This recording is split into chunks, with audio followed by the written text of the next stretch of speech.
vaidade, pois na realidade é o clube campeão. Nos gramados de Minas Gerais, temos páginas heróicas e imortais. Cruzeiro, Cruzeiro querido, tão combatido, jamais vencido. Cruzeiro, Cruzeiro querido, tão combatido, jamais vencido. Ei, meu pai, eu sou Cruzeiro, meu pai. Ei, meu pai, eu sou Cruzeiro, meu pai. Oh, Minas Gerais. O ano de 1897 é um dos marcos da história recente de Minas Gerais. Foi o dia 12 de dezembro daquele ano que Ouro Preto perdeu a condição de capital dos mineiros. Por ordem do então governador provisório Augusto José de Lima, a nova sede administrativa das Minas Gerais deveria ser instalada em Belo Horizonte, planejada e construída especialmente para esse fim. A construção da nova capital atraiu pessoas de várias partes de Minas e de outras regiões do Brasil. Belo Horizonte foi erguida também com a participação maciça dos imigrantes italianos. Cercada por montanhas, PH, como é carinhosamente chamada, rapidamente se transformou numa das metrópoles mais modernas do país. O desenvolvimento, entretanto, não comprometeu a qualidade de vida. Belo Horizonte tinha apenas 7 anos de fundação quando viu o surgimento do futebol, um esporte que já havia seduzido jovens paulistas e cariocas. Foi naquele início de século que a bola impulsionou a criação do primeiro clube do futebol mineiro, o Esporte Clube Futebol. Depois dele nasceram o Vespúcio, o Colombo, Plínio e Clube Atlético Mineiro, que não tem qualquer relação histórica com o Galo Mineiro, fundado em 1908. Surgiram ainda o Estrada, o Brasil, Juvenil e Vicerpa. Em 1907, os imigrantes italianos fundaram o Americano Futebol Clube, que teve vida curta. Mas a colônia não desistiu. Entusiasmado com a notícia da criação do Palestra Itália em São Paulo, alguns de seus integrantes pediram licença à Liga Mineira para a formação de uma seleção composta exclusivamente por jogadores de origem italiana. O sucesso obtido nos gramados valeu ao selecionado o apelido de Screte italiano. Em meio à euforia dos imigrantes, uma crise atingiu o Iali, clube que abrigava vários atletas da colônia. Dispostos a compensar o revés, Nulo Savini, Silvio e Henrique Pirani, Júlio Lazzarotti, Hamleto Manhavaca e Domingos Sabnolo deixaram o Iali e decidiram criar uma nova agremiação que representasse e, mais que isso, integrasse os ítalo-brasileiros. Surgiu então a Società Sportiva Palestra Itália.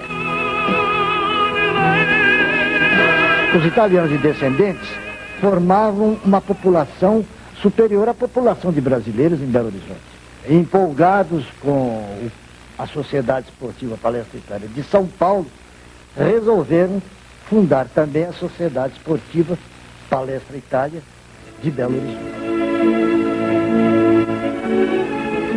Na primeira partida contra um combinado de Nova Lima, o Palestra mostrou que não seria apenas um mero coadjuvante no já competitivo futebol mineiro. Venceu por 2-0 com 2 gols de Nani. 2 semanas depois, o Palestra bateu o poderoso Atlético Mineiro por 3-0 e deu início a uma das mais acirradas rivalidades do futebol brasileiro. Bastaram apenas 5 anos para que o orgulho da colônia italiana em Minas alcançasse seu primeiro título. 1926 é um marco na história do time que daria origem ao Cruzeiro Esporte Clube. Aquele ano marcou também a vida do menino Ricardo Pieri, na época um adolescente de 14 anos. Palestrino convicto, dividia seu tempo entre o trabalho na pequena fábrica de móveis e as escapadas ao Prado Mineiro para ver de perto os craques do seu Palestra. Numa dessas visitas, Ricardo parece ter surpreendido seu próprio destino. Hoje, aos 95 anos, Ricardo Pieri conserva uma lucidez impressionante e fala com carinho de uma história que parece ter sido vivida um dia desses. O negócio é o seguinte, eu fui convidado para assistir um treino no Palestra, no Prado. E faltavam jogadores. E eles me convidaram, pediram para entrar, me arranjaram um cartãozinho. Eu estava com 14, 15 anos. E eu entrei e comecei a ficar, porque eu jogava muito no meio da meninada, né? Bola de número 3. Estava bom de bola. Aí ficaram admirados, minha habilidade pior. Me puseram no segundo quadro um ano. Depois no outro ano eu passei para o primeiro quadro. Eu vou falar a verdade, se ganhar dinheiro, mas arranjar bom emprego, os jogadores, arranjar bom emprego. Tinha treino individual, você dava 20 reais.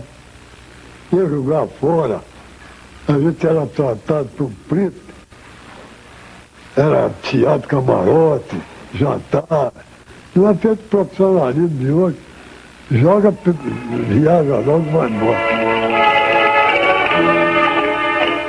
Albino, Nereu e Riso, Morgante, Hoste e Nininho, Piorra, Ninão, Zezinho, Bengala e Morgantinho. Com essa formação, o Palestra chegava ao primeiro tricampeonato de sua história. O único remanescente daquele esquadrão quase imbatível que dominou o futebol mineiro em 28, 29 e 30, Piorra exibe orgulhoso a medalha que simboliza sua maior conquista no período em que defendeu o Palestra. Eu tenho mais duas aí. Bonito, né? Aí do campo, da nossa vitória, nós vamos agora, no peito vazar, e se porventura, na luta perdemos, é justo sabemos, correndo e calar. Eu sou muito emotivo, eu choro à toa, mas isso aqui, ó, não tem nada mais gostoso do mundo. Viu? Esse é o super pai. O super pai que criou 11 filhos e até hoje ainda toma conta dos 11 filhos. Não tem nada. O maior orgulho da minha vida é isso aqui. Ele e Natal foram os dois grandes pontas direitas natos do Cruzeiro.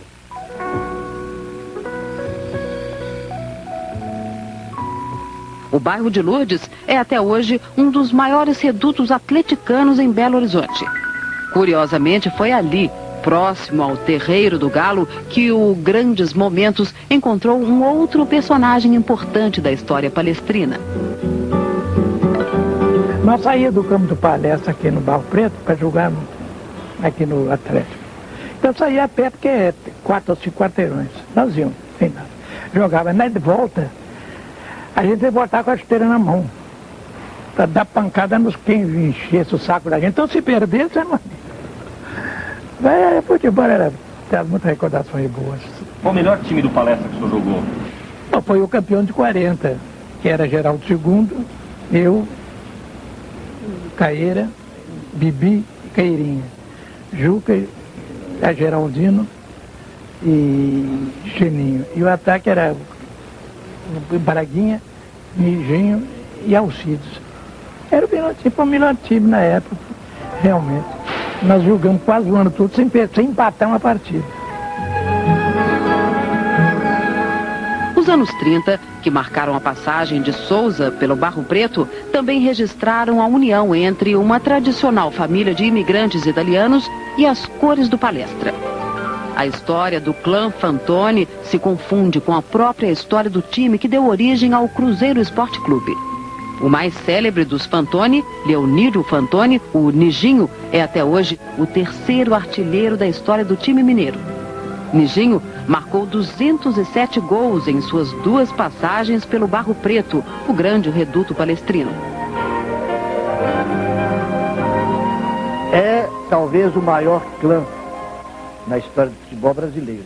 Ninão, Nininho, Nijinho, Orlando Fantoni, Benito e Fernando, esses 2 últimos filhos do Ninão. Foram um dos primeiros para ir para a Itália, foi meu pai e o Nininho, e depois foi o Nijinho, que foram para o Lazio da Itália. Papai foi o artilheiro lá do Lazio, naquela época. Foi em 1929, 28, por aí que o papai foi para lá. Joguei 4 anos no Atlético. fui pentacampeão em 56, perdi 57 para o América, 58 nós somos campeão e perdi 59 em 59 perdi para o Cruzeiro. E logo depois, em seguida, fui transferido para o Cruzeiro. Quem se habilitar a escrever a história do Cruzeiro tem que reservar um capítulo aos Fantoni.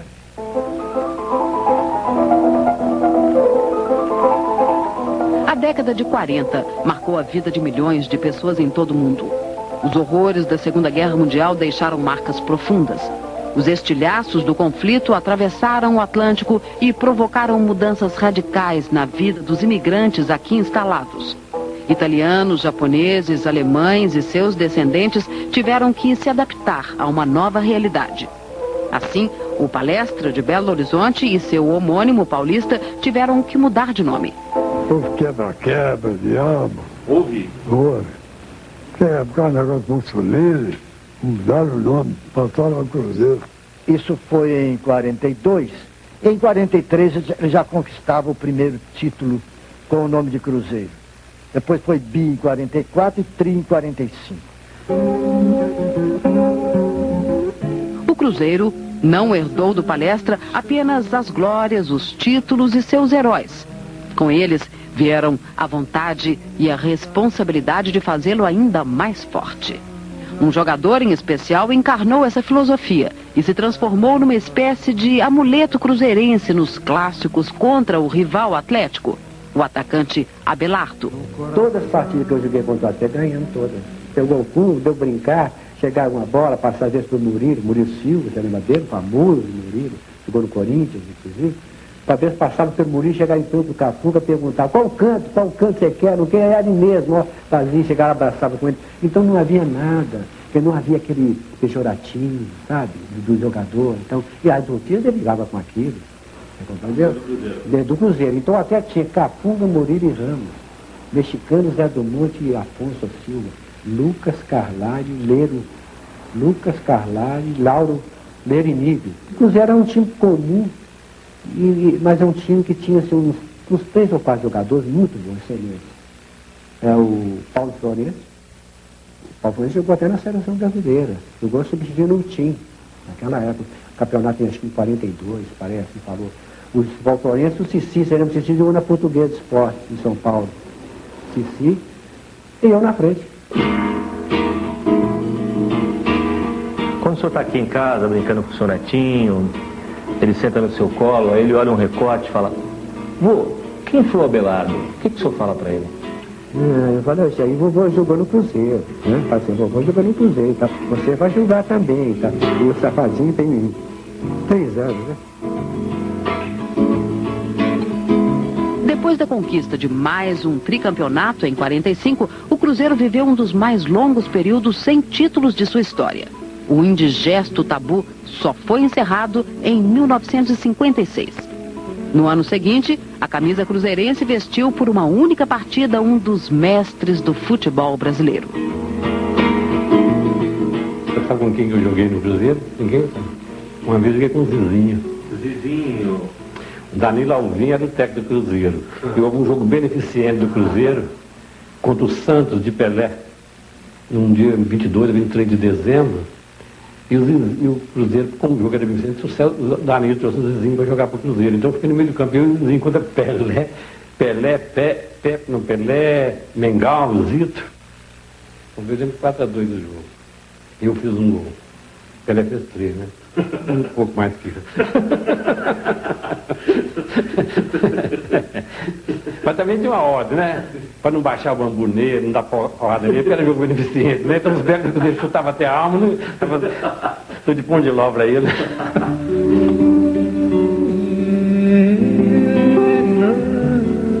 As tabelas com o mestre Ziza não saem da memória do hoje médico Amaury de Castro. Mas essa não é a única lembrança que ele guarda dos tempos em que era um armador eficiente e um ídolo do Cruzeiro do final dos anos 50. O campeonato de 57 pelo Cruzeiro, o time do Cruzeiro não era um time bom. Em 58 já foi um time melhor, já era para a gente ganhar primeiro concorrer bem ao campeonato, mas houve uma falcatrua na época. O Cruzeiro teria sido campeão no turno, arranjaram um jeito de... O América tinha jogado com o Uberaba, lá em Uberaba, e o Cruzeiro com o Atlético aqui. Estavam os 4 em mesmo nível. O Cruzeiro ganhou do Atlético, o América empatou com o Uberaba. Então eles inventaram uma história lá, que as traves do gol do Uberaba estava mais alta de um lado, que um juiz foi lá, antes do jogo, mediu, tudo combinado. Como o jogo era empatado, o Cruzeiro seria campeão do turno, eles arranjaram um jeito de anular o jogo. Havia interesse tanto do América como do Uberaba de anular o jogo. E o Cruzeiro também tem a impressão que o Cruzeiro não fez muita força, não. Achava que ganhava. O resultado, o América ganhou, fomos disputar com a América e perder para a América, melhor de 3 com a América. Aí, mas no ano seguinte, 59, o time já era base, 58, então foi... que armou um time melhor, ganhou o tricampeonato. O time do Cruzeiro, eu até esqueço muito, mas o Mussula, o Massinha, que já faleceu, o Procópio, o time lá, o Nilcinho, eu e o Geraldino, antes o Clever, depois o Geraldino, tinha o Raimundinho, o Elmo, o Dirceu, depois veio o Rossi, aquele baixinho Rossi, como um grande Emerson e o de Oliveira. O outro começou comigo lá no Cruzeiro. Então esse foi um time base. E o time era muito bom, era muito bom. Era um time muito raçudo, né? Muito raçudo. E o Procópio, numa fase muito boa, quando veio, né? Do Cruzeiro, depois ele foi vendido. Mas o time o principal era esse. É sim uma coisa grandiosa, né? Eu sabia que o Cruzeiro tem 80 anos, 80 anos do Cruzeiro, pelo menos 3 ajudei a ser campeão, pelo menos 3, né? Então é um orgulho muito grande, eu acho que você pode mostrar para seus filhos, pode mostrar para seus netos. Eu tenho um netinho que é bom com futebol, até já saiu na revista do Cruzeiro, você poder mostrar para eles, se bem que os troféus que eu tinha, os meninos quebraram todos, né? Porque brincava com um, brincava com o outro, quebrava, um jogador sem bola, um jogador sem cabeça, os troféus, mas é com orgulho que eu posso falar, e eles falam, né? Os meninos falam, meu pai jogou no Cruzeiro, meu pai foi isso, meu pai foi aquilo. Então sempre, até hoje, é uma coisa grandiosa. Fico emocionado.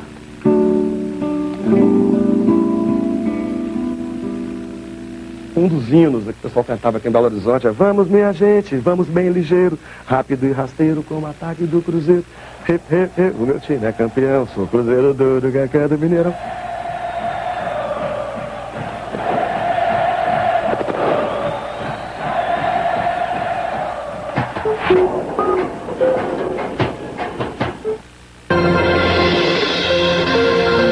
Você pode ligar para o Detel através do 0800 e solicitar serviços em retransmissão de sinais de TV e telefonia rural em sua cidade. Procure o Detel 0800 35 2666.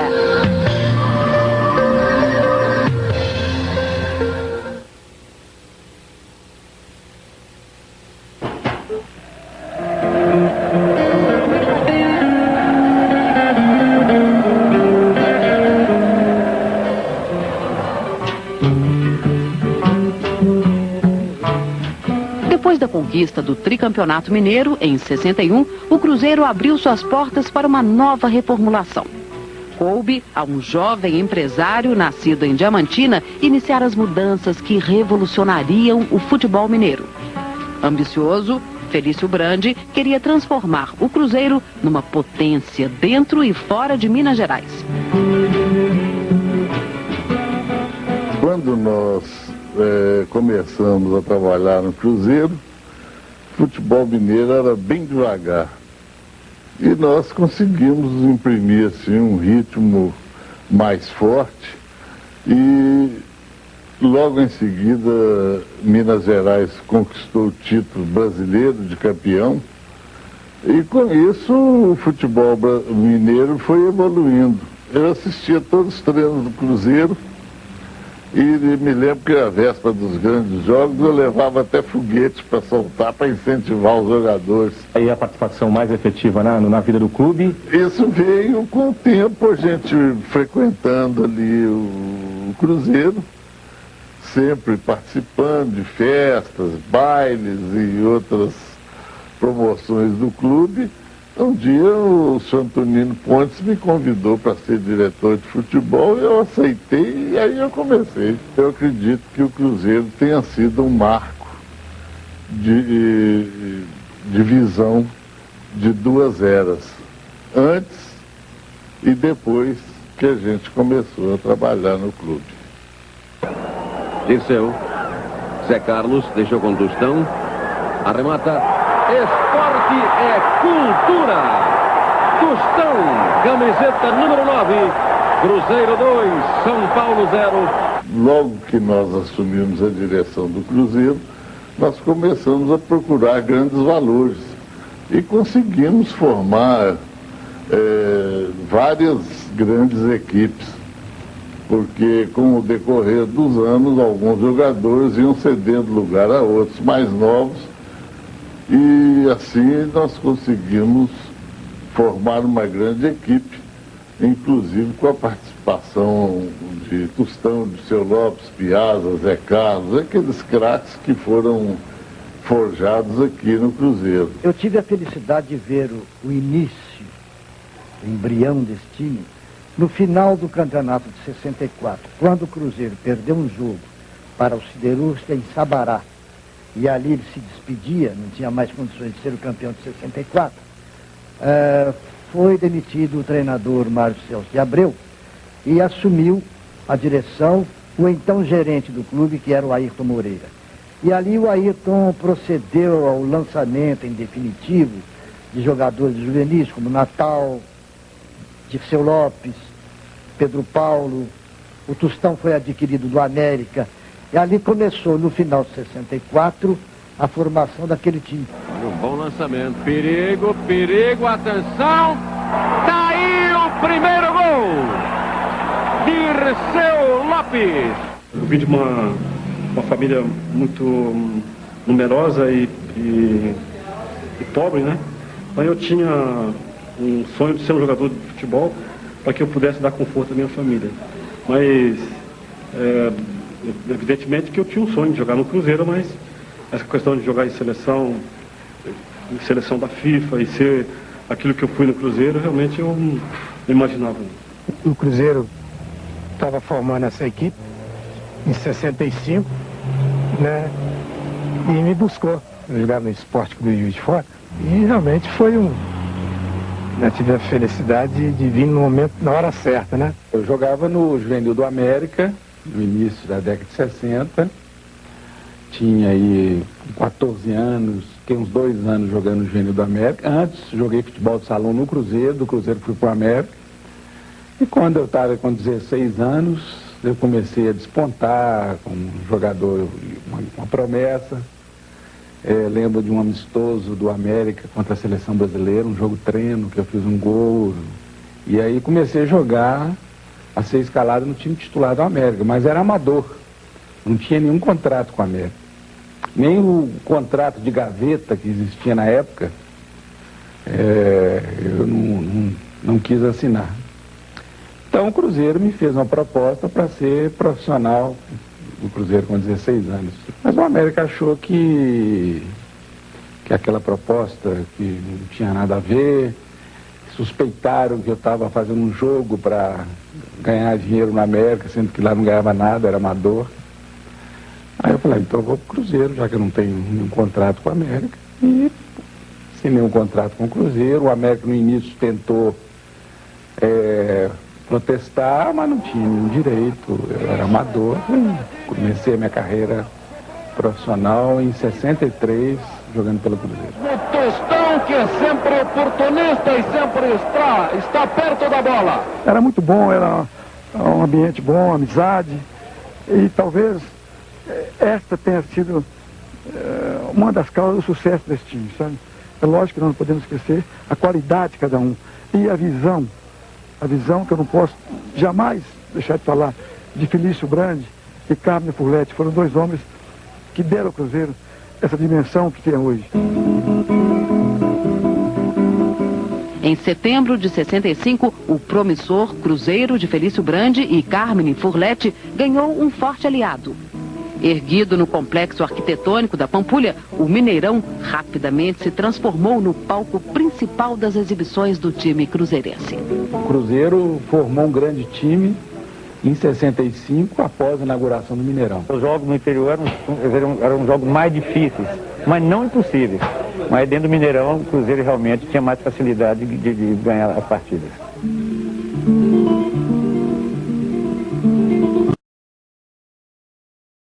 O autor do hino do Cruzeiro não entrava no prédio onde aperfeiçoou a arte que descobriu ainda menino. É uma alegria imensa. Quem sou eu para saber falar? A alegria que está por tudo isso é que eu estou gaguejando. Eu não estou gago não, mas hoje eu estou gaguejando. Eu estou tão emocionado com essa oportunidade.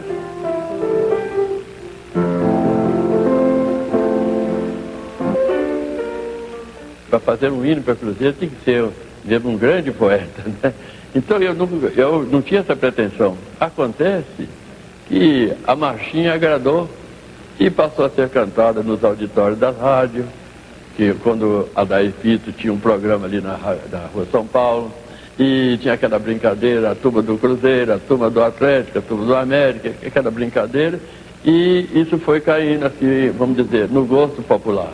De maneira que eu costumo dizer que essa música veio de Deus. Existe um grande clube na cidade. Oh, meu pai, eu sou Cruzeiro, meu pai. Oh, meu pai. Aquele jogo foi o marco de todo o progresso do Cruzeiro. O senhor teve que fazer alguma manobra extra-campo? Não. Jogo limpo, sem nenhum arranhão. O Cruzeiro ganhou aqui de 6-2. Primeiro tempo estava 5-0. Ora, ganhar do Santos, com Pelé, Coutinho, Mengalves, Zito e outros, de 5-0 no primeiro tempo não era façanha para qualquer um, não. Quando terminou aqui no Mineirão, estava 5-0 no primeiro tempo, parecia que nós estávamos sonhando. Nem mesmo nós não acreditávamos. Quando terminou o primeiro tempo, quando fomos para o vestiário, a própria torcida que tinha lá, 100 mil pessoas, está tudo calado. Assim, pô, será que estamos sonhando?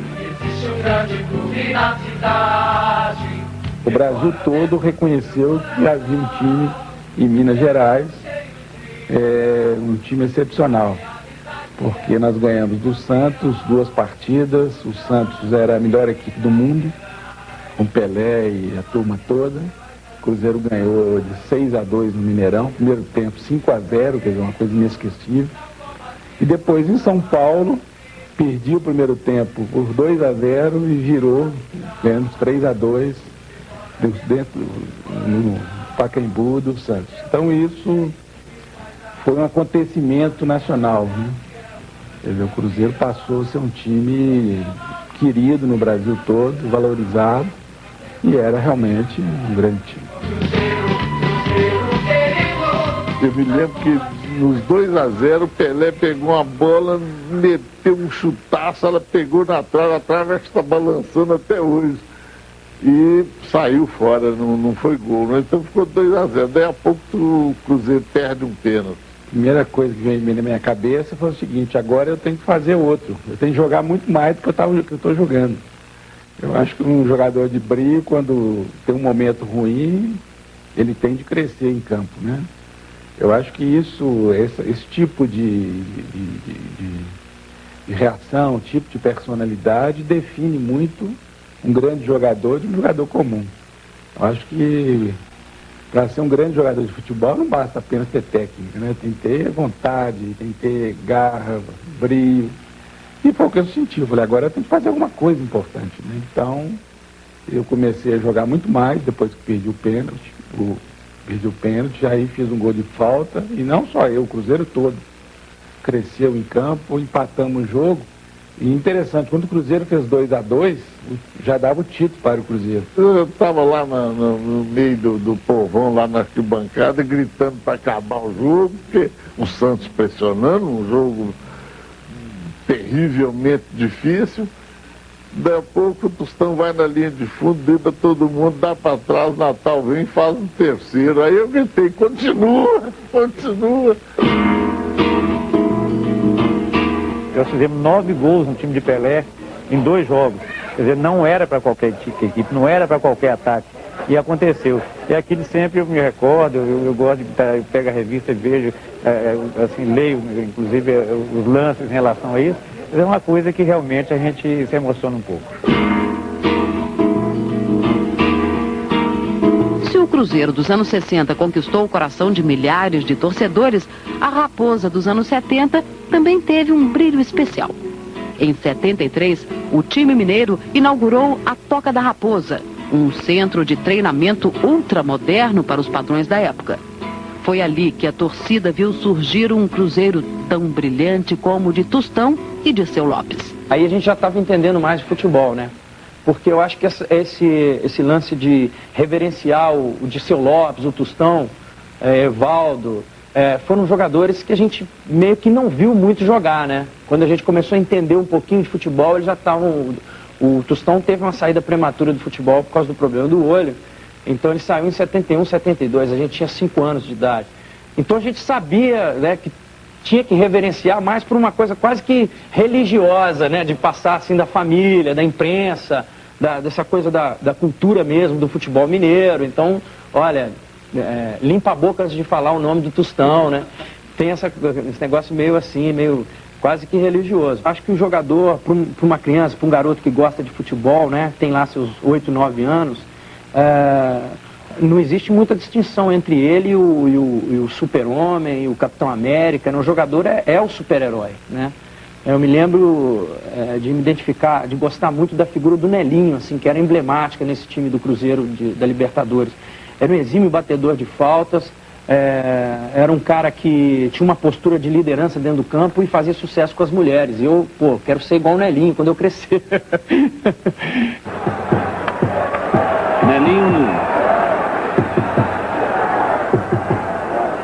Nelinho. Continua Nelinho. Tá aí. Camisa 4, Nelinho. Cruzeiro 2-0. 31 minutos. Exatamente 60 segundos após Palhinha inaugurar o marcador. Lance pessoal de Nelinho, camisa número 4. Foi se adentrando, a defesa deixou uma pancada violentíssima de perna esquerda. Era um timaço e eu comecei a me projetar e o Cruzeiro disputando tudo que era título, eu fui à Copa do Mundo. Então o Cruzeiro representa tudo na minha vida, porque foi a base da minha carreira foi o Cruzeiro. Foi o Cruzeiro que eu conquistei os títulos mais importantes, né? Foi onde eu fiquei conhecido para o mundo inteiro. Então eu sou grato até hoje ao Cruzeiro, né? E aqueles jogadores que jogaram comigo na época. O Joãozinho era fera. Todo jogo, o Joãozinho era um show, né? Era um show à parte e tal. Joãozinho, eu acho que é um ídolo muito particular do Cruzeiro, né? Porque ele não estourou assim com a camisa da seleção brasileira. Depois ele foi pro Inter também, né? Então acho que ele é muito, ele é muito querido pelo torcedor e muito particular, assim, que ele jogou em poucos clubes, talvez o Cruzeiro e o Palmeiras, se não me engano.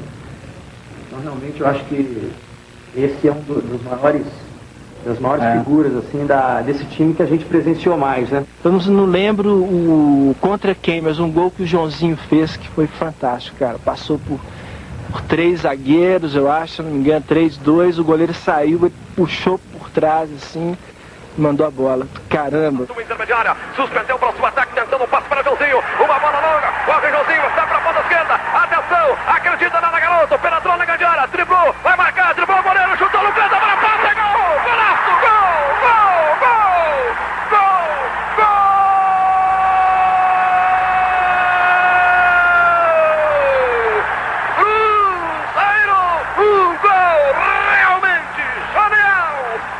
Meu pai era motorista de um diretor do Cruzeiro, era o senhor Carlos Fudete, que foi presidente também do Cruzeiro. Então meu pai um dia chegou para ele e falou: senhor Carlos Fudete, eu tenho um filho que não joga bola mais ou menos, tem jeito de o senhor dar um aval para mim? E aí ele foi, deu uma assinatura dele, eu fui treinar. E aquilo foi, eu fui treinar e é uma coisa que deu certo. Joãozinho, mudou de Caçapava, tem Figueroa, tem ângulo atirando, marcando o Joãozinho. Ele roubou de Caçapava, ele tinha ângulo, quando o Manga foi fechado. Joãozinho, 21 minutos e 30, marca para o Cruzeiro, 3 Cruzeiro, 1 Internacional no Mineirão.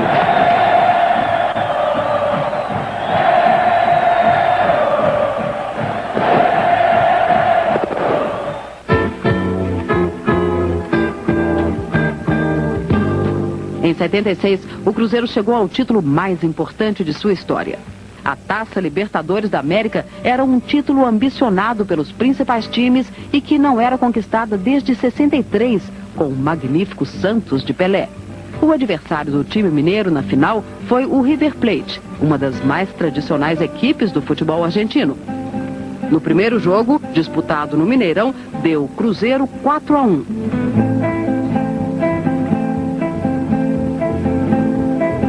Na partida de volta, disputada em Buenos Aires, deu River 2-1, o que obrigou à realização de um jogo extra, marcado para o Estádio Nacional de Santiago, no Chile. Depois de estar vencendo por 2-0, o Cruzeiro permitiu o empate do time argentino. Mas quando o jogo parecia tomar o rumo dos pênaltis, uma divina irresponsabilidade acabou levando o título para Belo Horizonte. Eles empataram 2-2 com a gente. Nós estávamos ganhando de 2-1, eles fizeram a mesma coisa. Na hora que o Raul pediu a barreira, tudo, aí o cara bateu e já saiu vibrando.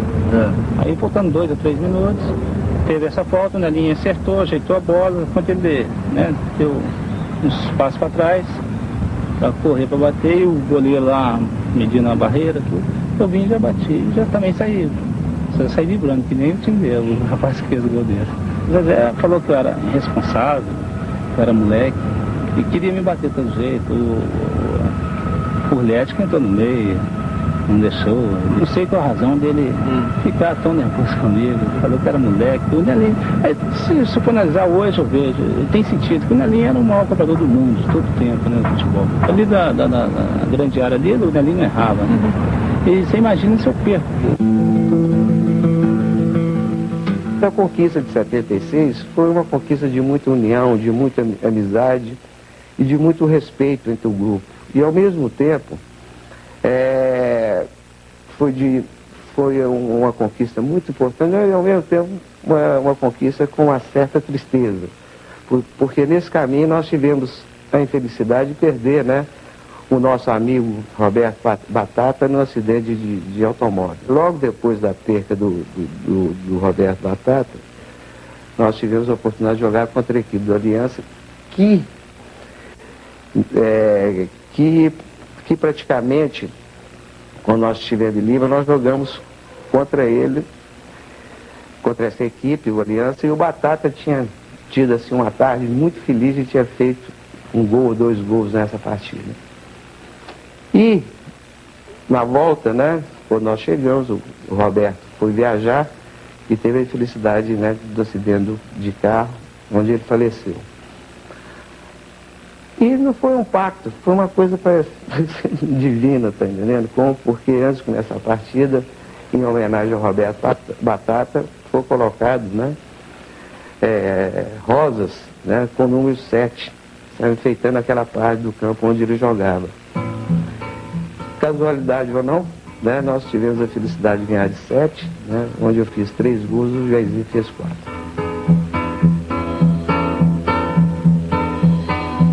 Nós queríamos um título mundial, né, e seria merecido. Perdemos nos últimos minutos, até os 38 minutos, a 0-0, mas jogando debaixo de neve e gelo no campo. Aos 38 minutos fizeram um gol. E aí, o segundo veio em consequência. Aqui em Belo Horizonte, Cruzeiro e Bayern de Munique, foi uma partida...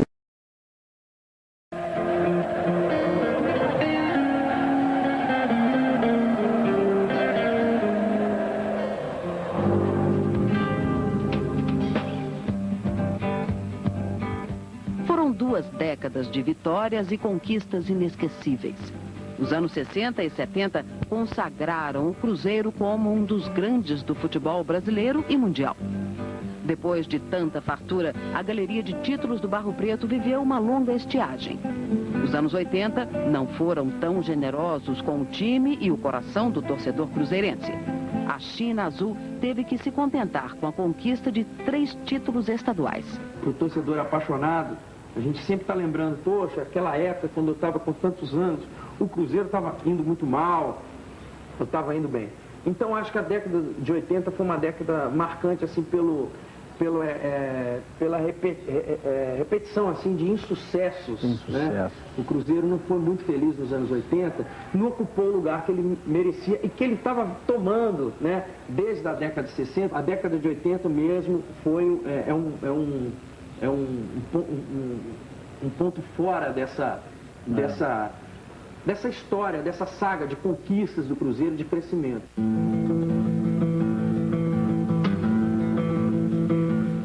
No final do milênio, a história reconduziu o Cruzeiro a um lugar de destaque. O time refez as pazes com as conquistas e levou para sua sala de troféus 5 títulos estaduais, as Copas Ouro, Master e Centro-Oeste. O Cruzeiro venceu ainda a Recopa, a Supercopa dos Campeões, chegou ao tricampeonato da Copa do Brasil e ao bi da Libertadores da América.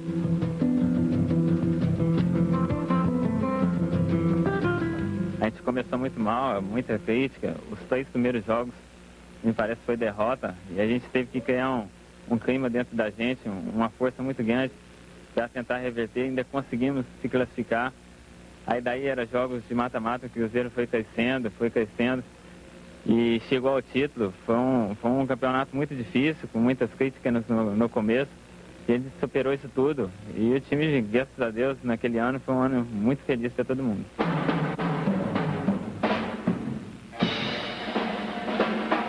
Em 93, o Cruzeiro revelou ao mundo um menino que, por 2 anos seguidos, seria considerado o melhor entre todos os jogadores de futebol do planeta. Apesar do curto período em que viveu na Toca da Raposa, Ronaldinho marcou sua passagem com vitórias inesquecíveis, títulos importantes e gols, a especialidade do fenômeno.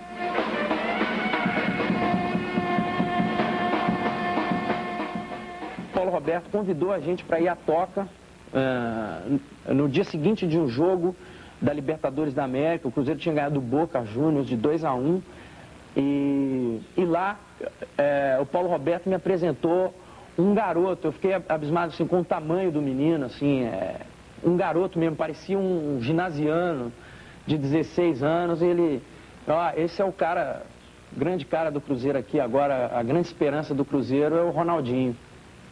Foi um negócio que essa imagem eu não vou esquecer nunca. A partir desse momento da Toca da Raposa e tal, e aquele garoto, né, um moleque mesmo ali, o Skank estava começando, e aí ele se aproximou, me lembro que ele pediu um disco do Skank e tal. E a partir de então a gente criou até uma certa amizade. E tem outras coisas curiosas com o Ronaldo, né? Uma vez em que a gente estava fazendo um show no Rio de Janeiro, ele ainda estava no PSV, e eu, coincidentemente, numa época que o Skank se apresentava muito ainda com camisas de futebol, eu estava com a camisa do Ajax, que era exatamente o rival do PSV na Holanda. O Ronaldo apareceu e falou, e eu fiquei super surpreso, a gente, pô, Ronaldo, e aí? Aí ele falou, pô, tô magoado com você usando a camisa do Ajax aí e tal, não sei o quê. Aí eu falei, poxa, não seja por isso, tira a camisa agora. Então, pois vai tirar e pôr uma do PSV que eu trouxe aqui pra você.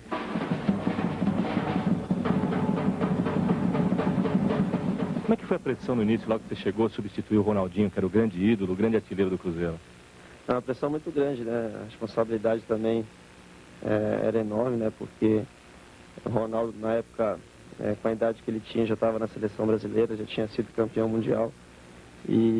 Mas eu dei conta do recado. Eu acredito que os primeiros 6 meses foi um pouco complicado, mas depois a gente conseguiu ganhar muitos títulos, né? Copa do Brasil, Libertadores e 3 vezes campeão mineiro, né? Então acho que deu para substituir bem o Ronaldo.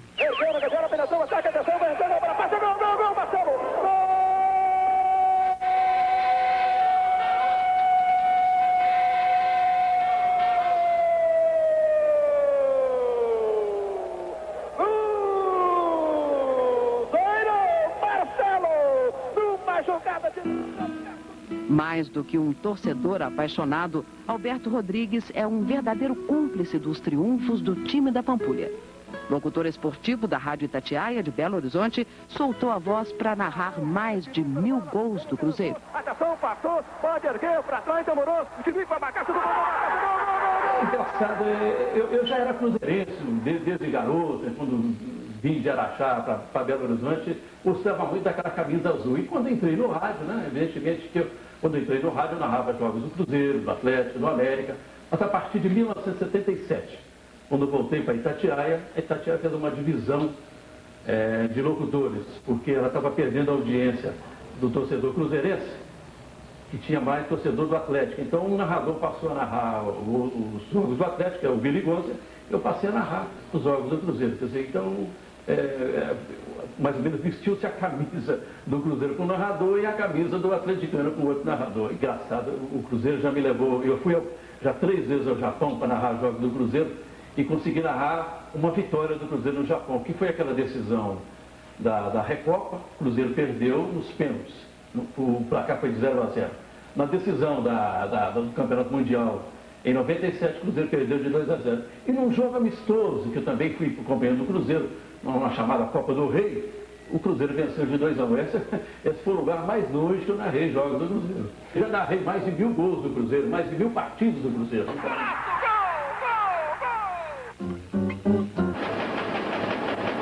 A gente faz uma revista light, mas é uma revista que mostra coisas assim que às vezes nem na mídia não tem sido explorada, sabe? Então a gente busca esse outro lado para mostrar aquela intimidade do jogador para com o seu público, né? Ele nos escreve, ele pede, ele quer ver a história do jogador jovem, né? É o caso do argentino Sorin, né? O número de cartas nossos enormes, nós inclusive focalizamos. Eu não esperava com tão pouco tempo ser eleito o melhor do ano, esse carinho tão especial que tem a torcida com a gente. E eu prefiro muito mais isso, que significa que você está fazendo as coisas bem, que não ser reconhecido, não? Porque significa que você está passando pela vida como um cidadão mais, ou como um jogador mais. E eu sempre trato de ser especial com o crescimento futebolístico.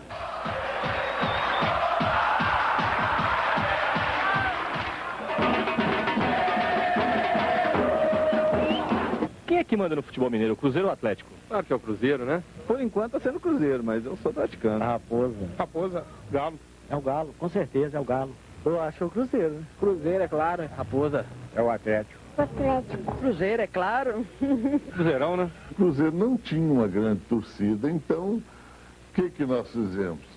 Vamos pegar a meninada, porque daqui 10 anos o Cruzeiro vai ter a maior torcida de Minas. E começamos então a comprar lápis, caderno, borracha, fazer artigos de promoção do Cruzeiro. E com isso nós contamos com a boa vontade dos jogadores que iam nos grupos escolares fazer distribuição desse material. Com isso, além da presença dos jogadores, que eram os ídolos, os garotinhos dos grupos escolares recebiam caderno, régua, lápis, todo material escolar. Me espelho nele sem vergonha de dizer. Para mim foi um exemplo de gente que foi importante demais para o Cruzeiro. Me dou muito bem com ele e já falei para ele várias oportunidades. Eu me tornei cruzeirense por causa daquela equipe que ele montou. O Felício fez a Toca da Raposa, que também foi um marco na época. Imagina a Toca da Raposa 20 anos atrás. Hoje a Toca é um monumento da torcida cruzeirense. Imagina isso há 20 anos atrás, não é? Era realmente um negócio fantástico. Estamos fazendo a Toca 2, não demos nome ainda, mas é um dos maiores centros de treinamento do Brasil. E então eu fico feliz, não é? De ser comparado ao Felício, para mim, é motivo de orgulho.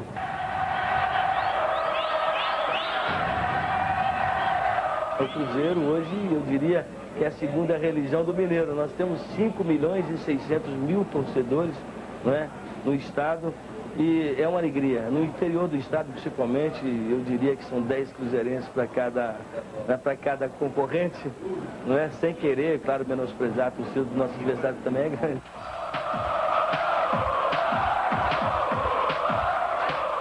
Aos 80 anos, o time que nasceu Palestra e que um dia foi Ipiranga quer alçar voos mais altos, romper fronteiras e colorir o mundo de azul e branco. O Filipão, muito mais do que um treinador, foi um investimento, não é? Nas categorias de base, a gente faz um trabalho forte na base. O Felipe está dando oportunidade a todos os jogadores. Eu espero muito. O Felipe, todos os clubes que passou, ganhou título. E o Cruzeiro nunca ficou, pelo menos nesses 6 últimos anos, um ano sequer sem ganhar pelo menos 2 títulos, né? Não é à toa que fomos aí o campeão da década.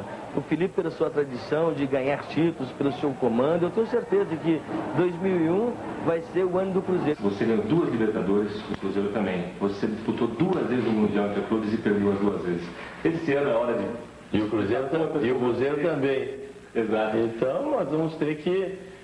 vamos ganhar a terceira juntos e irmos ao Mundial juntos e ver se tiramos o pé do barro lá no Japão para ver se conseguimos esse título que é inédito para mim como técnico e para o Cruzeiro como clube. A receita seria, como segundo o técnico do time antigo de Florestal, né, que é maldade, correria e gol de cara. Depois arrecua e fica veiaco. Ganhar uma Libertadores é um prêmio para todo profissional e principalmente para um clube organizado como é o Cruzeiro, né? Tendo depois a possibilidade de ganhar o título mundial, que é um título inédito. Então, acho que isso daí seria bom para todos. Eu comecei aqui e sendo campeão, ficando na história, é tudo que a gente mais quer. Eu já tive a sorte de ganhar com o River no ano 96 e é uma coisa muito especial, não? É o torneio mais importante das Américas e o que a gente tem mais na cabeça, por mais que temos o Campeonato Mineiro, as Minas e talvez a Copa do Brasil, a verdade é a Taça Libertadores, que é a mais bonita também para jogar.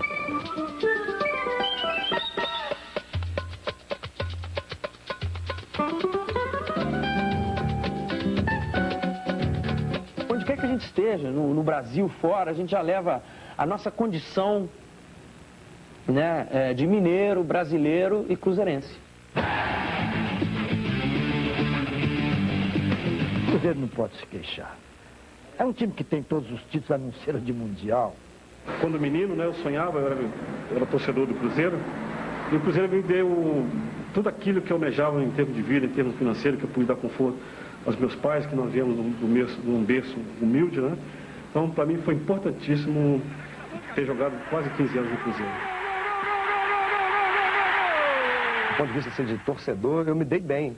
Porque eu fui torcer por um time que era um time considerado pequeno. E o Cruzeiro começou a ganhar tudo em Minas e ganhar coisas importantes no Brasil. Sinto muito feliz pelo que eu realizei no Cruzeiro e que eu recebi. O senhor sabia que o senhor foi um herói e é tratado como um herói na história do Cruzeiro? Eu acho que foi. Não posso falar assim, convencido, né? Mas eu acho que foi. Existe um grande clube na cidade que mora dentro do meu coração. Eu vivo cheio de vaidade, pois na realidade és um grande campeão. Nos gramados de Minas Gerais temos páginas heróicas e imortais. Cruzeiro, Cruzeiro querido, tão combatido, jamais vencido. Existe um grande clube na cidade que mora dentro do meu coração. Eu vivo cheio de vaidade, pois na realidade és um grande campeão. Nos gramados de Minas Gerais temos páginas heróicas e imortais. Cruzeiro, Cruzeiro querido, tão combatido, jamais vencido. Cruzeiro, Cruzeiro